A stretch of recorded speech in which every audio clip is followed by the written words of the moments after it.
Hi hello అందరికీ welcome back to my channel Manthena Sravanthi.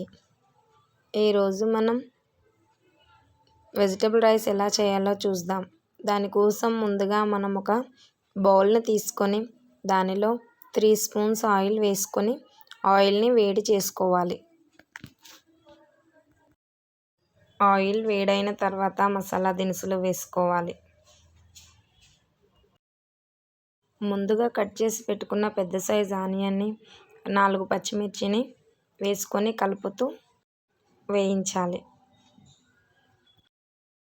Onion పచ్చిమిర్చి వేగిన తర్వాత వాటిలో కట్ చేసి పెట్టుకున్న ఒక పెద్ద సైజు ఆలుగడ్డని క్యారెట్ని వాటర్లో నుంచి తీసి వేసుకొని వేయించుకోవాలి. మన దగ్గర వేరే వెజిటేబుల్స్ ఏమైనా ఉంటే అవి కూడా వేసి కలుపుతూ వేయించుకోవాలి. బీన్స్ బఠానీ లాంటివి అవి నా దగ్గర అవైలబుల్ లేవు, అందుకే వేయట్లేదు. ఇవే వేసి కలుపుతూ వేయించుకోవాలి. తర్వాత ఒక స్పూన్ అల్లం వెల్లుల్లి పేస్ట్ వేసి మరొక నిమిషం కలుపుతూ వేయించుకోవాలి. తర్వాత ఒక స్పూన్ ధనియాల పొడి హోల్ గరం మసాలా పౌడర్ వేసి కలుపుకోవాలి. ముందుగా కడిగి పెట్టుకున్న కొత్తిమీర పుదీనా వేసి కలుపుకోవాలి.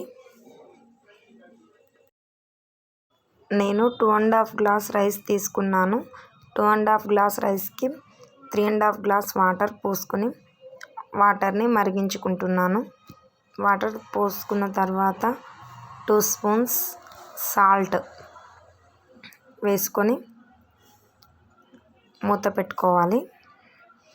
వాటర్ని మరిగించుకోవాలి. వాటర్ మరగడానికి 5 నిమిషాల టైం పడుతుంది. తర్వాత వాటర్ మరుగుతుండగా మనం నానబెట్టుకున్న రైస్ని తీసి మరుగుతున్న వాటర్లో వేసి అన్నంని ఉడికించుకోవాలి. ఎవరైనా నా ఛానల్ని కొత్తగా చూస్తున్న వారైతే ముందుగా సబ్స్క్రైబ్ చేసి లైక్ చేసి షేర్ చేసి కామెంట్ చేయండి. ఎలా ఉందో ట్రై చేసి చెప్పండి. మంతెన శ్రవంతి ఛానల్. రైస్ మొత్తం వేసి ఒకసారి కలిపి మూత పెట్టుకోవాలి. 5 నిమిషాలు వెజిటేబుల్ రైస్ తయారవుతుంది.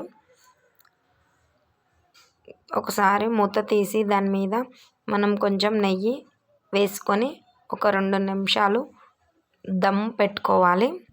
తర్వాత టేస్టీ అయిన మనకు వెజిటేబుల్ రైస్ తయారవుతుంది. దీనిలోకి నేను చికెన్ కర్రీ చేశాను ఫ్రెండ్స్. చూడండి ఎలా వచ్చిందో. ఎవరైనా నా ఛానల్ని చూస్తూ ఉంటే లైక్ చేయండి, సబ్స్క్రైబ్ చేసుకోండి ఫ్రెండ్స్.